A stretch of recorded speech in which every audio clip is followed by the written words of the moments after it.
नमस्कार, न्यूज अंग बिहार के डेली बुलेटिन में आपका स्वागत है। मैं हूं आपके साथ उम्मी सोएबा। आइए करते हैं खबरों की शुरुआत। सबसे पहले नजर डालते हैं आज के हेडलाइंस पर। बांग्लादेश यूनिवर्सिटी के साथ एमओयू करेगा टीएमबीयू, कुलपति बोले ज्वाइंट रिसर्च से बढ़ेगी एकेडमिक गतिविधि।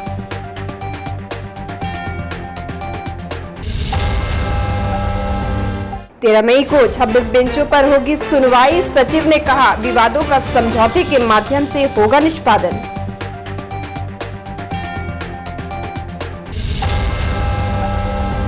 सुरक्षा घेरे के बीच कुलपति आवास पर हुई सिंडिकेट की बैठक। सदस्यों ने कई प्रस्ताव पर लगाया मुहर।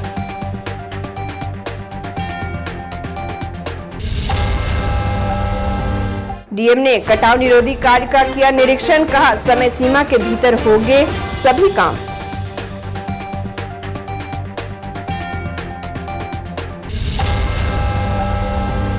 और 2 दिवसीय अंतर्राष्ट्रीय कॉन्फ्रेंस का हुआ समापन।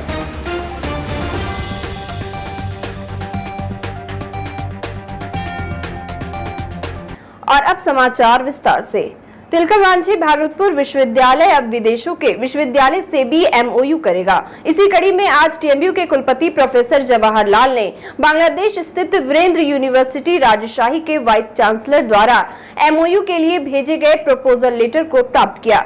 यह लेटर राजशाही यूनिवर्सिटी के कुलपति के प्रतिनिधि के रूप में डॉक्टर रौनक आरा प्रवीण लेकर आई थी। वही एमओयू के लिए भेजे गए प्रपोजल लेटर पर कुलपति प्रोफेसर जवाहरलाल ने हस्ताक्षर करने के बाद उसे रजिस्ट्रार डॉक्टर ब्रिजेश नंदन कुमार को सौंप दिया।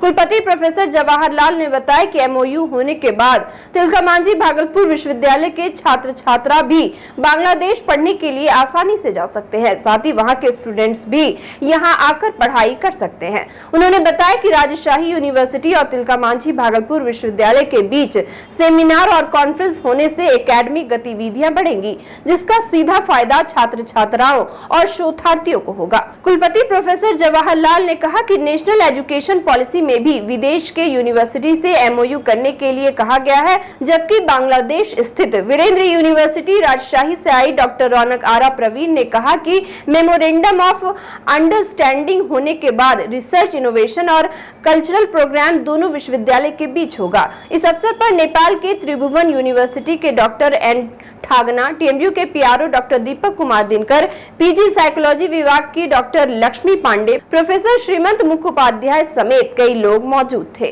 बांग्लादेश की एक यूनिवर्सिटी है वीरेंद्र यूनिवर्सिटी, और उसके बीच जो राजशाही बांग्लादेश के अंतर्गत है, और तिलका मांझी भागलपुर विश्वविद्यालय, इन दोनों का एमओयू होने का उम्मीद है, जिसका प्रस्ताव अभी जो मैडम है वहाँ से आई हैं, रौनक आरा प्रवीण जी, ये साइकोलॉजी डिपार्टमेंट में इंटरनेशनल कॉन्फ्रेंस में भी आई हैं, और इनके कुलपति जो वाइस चांसलर हैं उन्होंने वहाँ से एक प्रपोजल जो है बनाया है, जिसमें टीचिंग फैकल्टी एक्सचेंज जिसको बोलते हैं, दूसरा है कि student exchange, cultural exchange, joint research project, conference and seminar, ये 4 ऐसे मेन एस्पेक्ट्स हैं जिन पर एमओयू किया जाएगा। फैकल्टी एक्सचेंज का मतलब कि यहाँ के जो टीचर हैं, अच्छे टीचर, वो जाकर के वहाँ उस यूनिवर्सिटी में जाकर के पढ़ाएंगे, उनको कॉल होगा। वहाँ के जो अच्छे फैकल्टी होंगे उसको हम यहाँ के किसी भी सब्जेक्ट में जहाँ कॉल होगा वहाँ पर भेजेंगे। सब्जेक्ट वाइज होता है कि किन किन सब्जेक्ट में, किन की एरिया में मतलब एमओयू होगा, उसका उसी के लिए स्टडी की जाएगी। उसी तरह स्टूडेंट एक्सचेंज होगा, यहाँ के जो स्टूडेंट है वो जाकर के जाएंगे बांग्लादेश इस यूनिवर्सिटी में, वीरेंद्र यूनिवर्सिटी राजशाही वो बांग्लादेश, और वहाँ के स्टूडेंट भी यहाँ आ सकते हैं। कब तक फाइनल हो पाएगा सर ये? अभी मैं एक बार और बता, तीसरी बात है ज्वाइंट रिसर्च प्रोजेक्ट, जो दोनों कंट्री हैं उन दोनों कंट्री के बीच, चूँकि बांग्लादेश तो पहले हम ही लोग का हिस्सा था ना, किसका, हम ही लोग, तो वो अलग हुआ बांग्लादेश, तो बहुत सारे चीज़ें जो है वो प्रॉब्लम जो है वो बहुत हद तक सामान्य है। इसलिए कोई ऐसे कॉमन इशू जो दोनों कंट्री के लिए बराबर है, चाहे वो इकोनॉमिक इशू हो सकता है, सोशल इशू हो सकता है, पॉलिटिकल इशू हो सकता है, कल्चरल इशू, मैंने किसी भी तरह के चीज़ पर मतलब हम लोग रिसर्च करेंगे, जॉइंट रिसर्च प्रोजेक्ट, मैंने वहाँ के भी गाइड होंगे, यहाँ का भी होगा, या दो लोग मिलकर के करेंगे तो एक बहुत अच्छी बात होगी। चौथा चीज़ है कल्चरल एक्सचेंज। कल्चर तो बहुत हद तक बांग्लादेश का वही है जो हमारा भारत का है, तो उसमें भी क्या वहाँ चेंजेज हुए हैं या किस तरह के, अगर कोई विशेष बात होगी तो यहाँ के लोग जा कर के वहाँ कोई टूर प्रोग्राम बना करके बांग्लादेश में जा कर के स्टडी करेंगे कि कल्चरली ये पहले हम हमारे देश से आगे हुए, तो सांस्कृतिक रूप से, कल्चरली रूप से ये आगे बढ़ रहे हैं। अगर बढ़ रहे हैं तो हम उसको अडॉप्ट करेंगे, अगर हम बढ़ रहे हैं तो ये लोग अडॉप्ट करेंगे। तो दोनों जगह कल्चरल एक्सचेंज जो होगा, जॉइंट रिसर्च प्रोजेक्ट होगा, पढ़ाने लिखाने के काम होगा। और इससे जो है ना, जो राष्ट्रीय शिक्षा नीति है जिसमें स्पष्ट लिखा हुआ है कि आप विदेश की यूनिवर्सिटी से MOU कीजिए, इससे एक्सपोजर मिलेगा। किसको एक्सपोजर मिलेगा? Not only to the faculties, मैंने not only to the teachers, बस also the students as well, students को भी मिलेगा और इससे पठन पाठन की गुणवत्ता में वृद्धि होगी। बॉरेंटो यूनिवर्सिटी से एक प्रपोजल लेके आई हूँ on behalf of the honourable vice chancellor acting professor Ashiq Musaddiq sir के एक प्रपोजल है and honourable executive director register and the board of trustee मुझे भेजी है कि academic research innovation and cultural exchange programme के हमारी तरफ से एक प्रस्ताव किया हुआ है। राष्ट्रीय लोक अदालत विवादों को समझौते के माध्यम से सुलझाने के लिए एक वैकल्पिक मंच है। यहाँ सभी प्रकार के सिविल वाद और ऐसे अपराधों को छोड़कर जिसमें समझौता वर्जित है, वैसे केस को निःशुल्क निपटाए जा सकते हैं। साथ ही लोक अदालत के फैसले के विरुद्ध किसी भी न्यायालय में अपील नहीं की जा सकती है। जिला विधिक सेवा प्राधिकार के तत्वाधान में 13 मई को राष्ट्रीय लोक अदालत का आयोजन न्यायालय परिसर भागलपुर में आयोजित होगा। इसको लेकर जिला विधिक सेवा प्राधिकार भागलपुर की सचिव ज्योति कुमारी ने कई विभागों के अधिकारियों के साथ बैठक की। ज्योति कुमारी ने बताया कि लोक अदालत को लेकर तैयारी पूरी कर ली गई है। कुल 26 बेंच में 18 भागलपुर में, 6 नौगछिया में और 2 कहलगांव में बेंच बनाए जा रहे हैं, जिससे केस के निष्पादन में आसानी हो सके। साथ ही जिला विधिक सेवा प्राधिकार भागलपुर की सचिव ज्योति कुमारी ने बताया कि पिछली बार से ज्यादा इस बार केस निष्पादित किए जाएंगे। इसमें हम लोगों ने 26 बेंच बनाया है। इस बार भागलपुर में 18, नौगछिया में 6 और कहलगांव में 2 बेंच। इसके लिए हम लोगों ने लगभग 28,000 नोटिस किया है।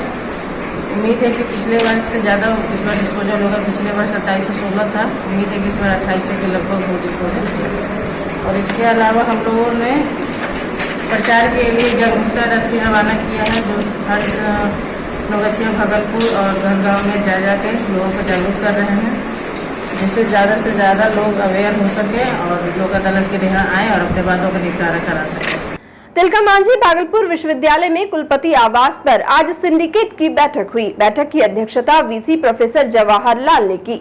सिंडिकेट में कई एजेंडों पर विचार विमर्श किया गया। प्राप्त जानकारी के अनुसार बैठक में कुल 8 कार्य सूची पर सिंडिकेट सदस्यों ने मुहर लगाई, जिसमें नए कोर्स के खुलने, दीक्षांत समारोह में खर्च की गई राशि, पद सृजन, 13 जनवरी को अभिषद की बैठक में लिए गए निर्णय के वित्त की पुष्टि समेत कई प्रस्ताव हैं। सिंडिकेट की बैठक में वित्त रहित कॉलेजों के अनुदान की राशि नहीं मिलने का मामला भी छाया रहा। वहीं ताड़ल महाविद्यालय के प्राचार्य सह वित्त रहित अनुदानित शिक्षक संघ के अध्यक्ष डॉक्टर प्रदीप कुमार सिंह ने बताया कि वर्ष 2013-16 का अनुदान आया हुआ है और सरकार ने भी 15 दिनों के भीतर अनुदान की राशि कॉलेज को भेजने का निर्देश दिया है। फिर भी विश्वविद्यालय प्रशासन वित्त रहित कॉलेजों को अनुदान की राशि नहीं भेज रहा है। बैठक में प्रतिकुलपति professor Ramesh Kumar, registrar doctor Girijesh Nandan Kumar, DSW professor Yogendra, syndicate सदस्य डॉक्टर संजीव कुमार सिंह, प्रोफेसर ललित नारायण मंडल समेत कई मेंबर और पदाधिकारी मौजूद रहे। देखिए, सिंडिकेट जो है ना एग्जीक्यूटिव बदी है। विश्वविद्यालय के जो भी कार्य किए जाते हैं वो सभी के सभी सिंडिकेट में आते हैं। जैसे अभी हमने जो कन्वोकेशन प्रोग्राम किया, इतना बड़ा कन्वोकेशन हुआ, उससे जो एक्सपेंसेस से संबंधित है ना, फाइनेंस कमेटी में और जो भी निर्णय लिए गए होंगे तो फाइनेंस कमेटी के निर्णय जो है वो सिंडिकेट में पारित होंगे। एकेडमिक काउंसिल में बहुत सारे विषय आए हैं, बहुत सारी बातें हुई, वो एकेडमिक काउंसिल के निर्णय सिंडिकेट में आएंगे। साथ साथ न्यू टीचिंग प्रोग्राम के अंतर्गत आप जानते ही हैं कि बहुत सारे कोर्स खोले जा रहे हैं, तो उन सभी चीज़ों पर सिंडिकेट का स्टाम्प आवश्यक है, सिंडिकेट की सहमति आवश्यक है। तब जो है ना वो आगे हम लोग आवश्यकता पड़ने पर उसको राजभवन में भेजेंगे या सरकार के पास भेजेंगे। जैसे अभी हमने बहुत पोस्ट सैंक्शन किया है, पोस्ट सैंक्शन का सिंडिकेट से जब तक अप्रूवल नहीं होता है तब तक राज्य सरकार पोस्ट सैंक्शन नहीं करेगी, क्योंकि करेगी सरकार लेकिन अप्रूवल करना है। उसी तरह से जो मैंने नए कोर्स जो खुलने जा रहे हैं वोकेशनल कोर्स करेगी राजभवन, उसका ऑर्डिनेंस रेगुलेशन पास करेगी राजभवन, लेकिन बिना सिंडिकेट का हम आगे नहीं भेज सकते। तो सिंडिकेट के अंतर्गत जितने महत्वपूर्ण निर्णय होते हैं विश्वविद्यालय के वो सभी के सभी आते हैं। सिंडिकेट उस पर विचार करती है, पास करती है, मुहर लगाती है कि हाँ ये ठीक है, तो विश्वविद्यालय की गति आगे बढ़ती है। नौगछिया अनुमंडल में विभिन्न स्थानों पर लगभग 25 करोड़ की लागत से चल रहे कटाव निरोधी कार्य का भागलपुर जिलाधिकारी सुब्रत कुमार सेन निरीक्षण करने पहुंचे। इस दौरान जल संसाधन विभाग के कार्यपालक अभियंता दिनेश कुमार, नौगछिया एसपी सुशांत कुमार सरोज सहित कई अधिकारी मौजूद रहे। निरीक्षण के दौरान डीएम ने इस्माइलपुर से बिंदटोली में किए गए कार्यों का जाँच कर उसकी गुणवत्ता को लेकर विभाग के फ्लाइंट स्क्वाड की टीम से जांच कराने की बात कही। डीएम ने बताया कि गंगा कोसी नदी में इस वर्ष हो रहे कटाव निरोधी कार्य को लेकर विशेष तौर पर निरीक्षण किया गया है। उन्होंने बताया कि झल्लूदास टोला में इस समय कटाव निरोधी कार्य शुरू हुआ है, लेकिन यह कटाव निरोधी कार्य 15 मई तक पूरा नहीं किया जा सकेगा, इसलिए इस कार्य को कुछ समय के लिए बढ़ाया जाएगा। उन्होंने बताया कि यहाँ पर गुणवत्तापूर्ण कार्य हो, इसके लिए झल्लूदास टोला के मुखिया गणेश मंडल की मांग के आधार पर 300 मीटर में और कार्य की बात कही। साथ ही उन्होंने जहांगीरपुर, बैसी, ग्वारीडी, चौरहर समेत कई जगहों का भी निरीक्षण किया, जिसमें कार्यपालक अभियंता के द्वारा बताया गया था कि इन सभी जगहों पर कार्य पूरा कर लिया गया है। इस पर जिला पदाधिकारी ने कार्य को फ्लाइंट स्क्वाड की टीम से जांच कराने की बात कही। मालूम हो कि पिछले सप्ताह भागलपुर के सांसद अजय कुमार मंडल ने इस्माइलपुर में हुए कटाव रोधी कार्य में गुणवत्तापूर्ण कार्य नहीं करने के कारण को पुनः कराने का निर्देश दिया था। साथ ही गुणवत्तापूर्ण कार्य नहीं होने पर जिला पदाधिकारी और जल संसाधन विभाग के पदाधिकारी से तत्काल जांच कराने की मांग की थी, जिसके बाद जिला पदाधिकारी खुद कटाव स्थल पर किए गए कार्यों का जांच करने पहुंचे थे। मौके पर नौगछिया अनुमंडल पदाधिकारी उत्तम कुमार, नौगछिया अनुमंडल पुलिस पदाधिकारी दिलीप कुमार, गोपालपुर, इस्माइलपुर एवगरा के प्रखंड विकास पदाधिकारी समेत कई लोग उपस्थित थे। वहीं जिलाधिकारी सुब्रत कुमार सेन ने जयरामपुर, कोसी, कछार स्थित गुवारीडी टोले पर भी कटाव रोधी कार्य का जायजा लेने पहुंचे। इस दौरान बाढ़ नियंत्रण अवर प्रमंडल नौगछिया के कार्यपालक अभियंता दिनेश कुमार एवं एसडीओ इंजीनियर धीरेन्द्र कुमार ने डीएम को विस्तृत जानकारी दी। गुवारीडी टीले में 100 मीटर में कटाव रोधी कार्य इसी बैग एवं जियो बैग से अपूर्ण कार्य किया गया है। वही टीले के पश्चिम अप स्ट्रीम में 1 किलोमीटर में जियो बैग स्लोप वर्क और पार्को पाइन कार्य 4 करोड़ 86 लाख की लागत से कराया गया है। इधर संवेदक के द्वारा कराए गए कार्य का निरीक्षण करने के बाद डीएम संतुष्ट नजर आए। कार्य सब चल रहा है, जो पहले का काम है वो कंप्लीट हो गया है। मॉनिटरिंग लगातार जो है फ्लड कंट्रोल डिवीजन के कार्यपालक अभियंता कर रहे हैं, और इस बार आप लोग जान रहे हैं कि बहुत सारा काम जो है वो सैंक्शन हुआ है। माननीय मुख्यमंत्री जी ने एरियल सर्वे किया था, तो चाहे वो जहांगीरपुर बैसी का हो या इस्माइलपुर बिंदटोली का हो, गुवारीडी का हो, तो बहुत सारे कार्य जो हैं इस बार नए कार्य सैंक्शन हुए हैं। और अभी तो ऐसी स्थिति नहीं है, लेकिन पूरी परिस्थिति पर नज़र है। तिलका मांझी भागलपुर विश्वविद्यालय के पीजी मनोविज्ञान विभाग में लैंगिक समानता और महिला सशक्तिकरण एशिया के परिप्रेक्ष्य में हम कहां खड़े हैं विषय पर 2 दिवसीय इंटरनेशनल कॉन्फ्रेंस का आज समापन हो गया। वही कॉन्फ्रेंस के दूसरे दिन कॉन्फ्रेंस में भाग लेने वाले शोधार्थी और छात्र छात्राओं ने अपना अपना पेपर प्रस्तुत किया। अंतर्राष्ट्रीय सम्मेलन में एमएलसी डॉक्टर संजीव कुमार सिंह ने कहा कि सम्मेलन का विषय काफी समीचीन, ज्वलंत सामाजिक मुद्दों पर आधारित और बहुआयामी है। उन्होंने बताया कि महिलाओं के सशक्तिकरण से ही देश और समाज का विकास संभव है। अपने संबोधन के दौरान डॉक्टर संजीव ने महिलाओं के शैक्षणिक, सामाजिक, सांस्कृतिक, राजनीतिक सहित सभी क्षेत्रों में आगे बढ़ने का अवसर देने की बात कही। बता दें कि अंतर्राष्ट्रीय सम्मेलन का आयोजन पीजी मनोविज्ञान विभाग और Indian institute of psychology association के संयुक्त तत्वाधान में किया गया था। सम्मेलन में बांग्लादेश और नेपाल के अलावे देश के कई राज्यों से बड़ी संख्या में प्रतिनिधियों ने भाग लिया। इस अवसर पर बांग्लादेश के राजशाही स्थित वीरेंद्र यूनिवर्सिटी के समाज शास्त्र विभाग की फैकल्टी रौनक आरा प्रवीण, त्रिभुवन यूनिवर्सिटी नेपाल के मनोविज्ञान विभाग के डॉक्टर एन थागुना, कॉन्फ्रेंस की संयोजक डॉक्टर संगीता झा, डॉक्टर लक्ष्मी पांडे, संयुक्त सचिव डॉक्टर सपना, तिलका मांझी भागलपुर विश्वविद्यालय के PRO doctor Deepak Kumar Dinkar, doctor Rajesh Tiwari, professor Ashok Thakur, doctor Manoj Kumar, doctor Rajesh Singh, doctor Suman Kumar, TMU के पूर्व रजिस्ट्रार डॉक्टर निरंजन प्रसाद यादव समेत काफी संख्या में शिक्षक, शोधार्थी और छात्र छात्राएं मौजूद रहे। अगर श्रोता बन करके आप रहिएगा, आपका ज्ञान लगातार हो। अगर सिर्फ वक्ता की भूमिका में रहिएगा तो ज्ञान वर्धन उतना नहीं होगा जितना श्रोता के रूप में रहने पर। तो मैं तो कल को मिस कर रहा हूँ, कल अगर रहता तो आज भी आता, क्योंकि ऐसे समारोह में जो विभिन्न मंतव्य आते रहते हैं, जो भी छात्र के रूप में दें, शिक्षक के रूप में दें, अतिथि के रूप में दें, तो निश्चित रूप से वह आपके स्थायी स्मृति को स्थायित्व प्रदान करते हैं। और वक्त हो चला एक छोटे से ब्रेक का, मिलते हैं ब्रेक के बाद।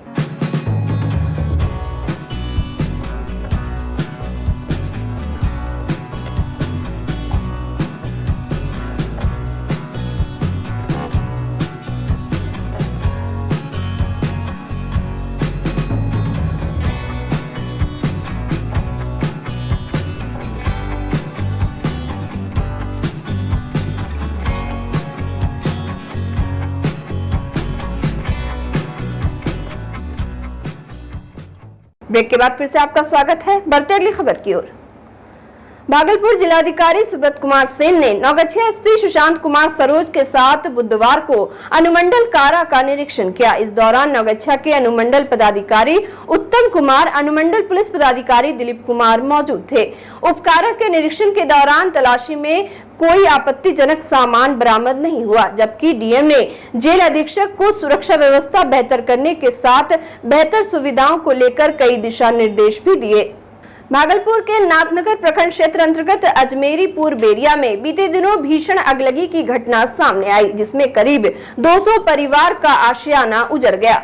कल तक जो घर में रहते थे वे अब सड़क पर आ गए हैं, जहां तहां खेतों में या फिर पन्नी के तिरपाल के सहारे पीड़ित रहने को विवश है। कई घरों में बेटियों की शादी होनी थी, लेकिन सब कुछ एक झटके में समाप्त हो गया। वहीं आज सदर अनुमंडल पदाधिकारी धनंजय कुमार मौके पर पहुंचे और पीड़ित परिवारों से मुलाकात की, साथ ही सामुदायिक किचन में व्यवस्थाओं को देखा। वहीं एसडीओ ने अधिकारियों एवं गाँव के लोगों के साथ जमीन पर बैठकर ही सामुदायिक किचन का खाना खाया। एसडीओ ने कहा कि क्षतिपूर्ति का आकलन किया जा रहा है, जल्द ही मुआवजे की राशि पीड़ितों को दी जाएगी। वैसे खेती था, पशुपालन था, जो भी काम काज करके खेती में हुआ था, फसल कट गया था, वो भी सब बेच खोज करके सब चीज। 2 शादी के लिए लगभग 2.5-3 लाख से ऊपर सामान था, वो सब जल गया। 3.5 लाख रुपया पैसा था, डबल शादी था, इसके लिए हम खर्च के लिए रखे थे। अपने जो गोदरेज होता है, जेवरात होता है, जो भी लगता है शादी में, वो सब सामान। कहाँ शादी लगा थे? शादी लगा थे वो रंगड़ा में, 83 डुमरिया में। हाँ, तो उस सबको मना कर दिया गया है कि सब चीज जल के राख हो गया है। अब हम संभलने के बाद अब किससे संभलेंगे, बता आगे। फिर भी वो सब आने के लिए चाहता था, देखने के लिए, इधर से बहुत परेशानी है।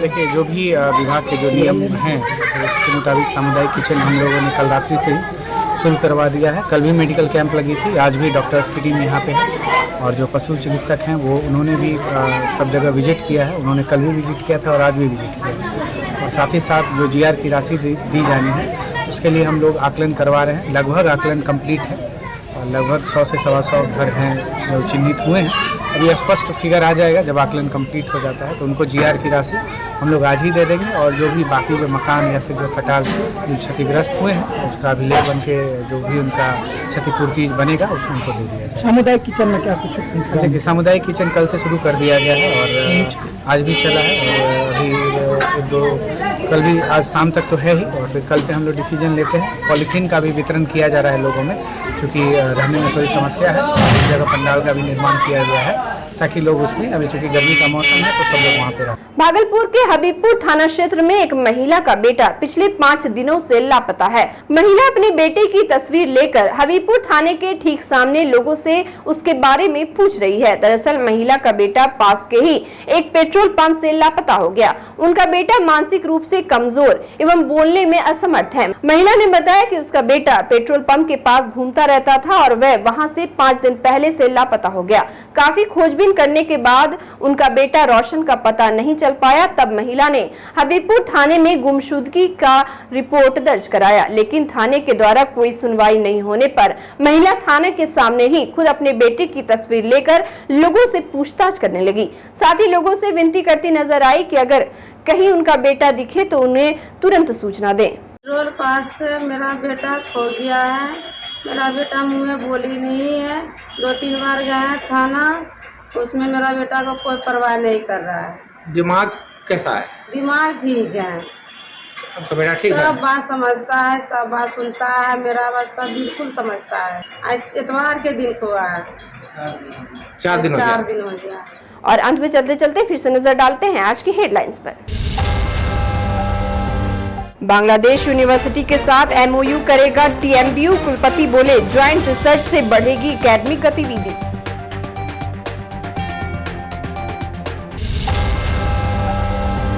तेरह मई को 26 बेंचों पर होगी सुनवाई। सचिव ने कहा विवादों का समझौते के माध्यम से होगा निष्पादन।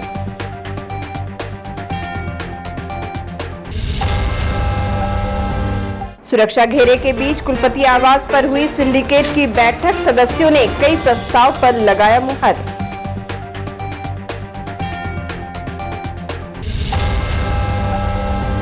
डीएम ने कटाव निरोधी कार्य का किया निरीक्षण, कहा समय सीमा के भीतर होंगे सभी काम।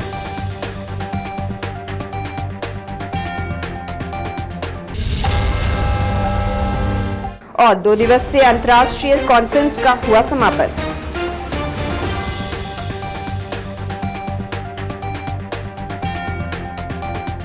आज के इस बुलेटिन में बस इतना ही। नमस्कार।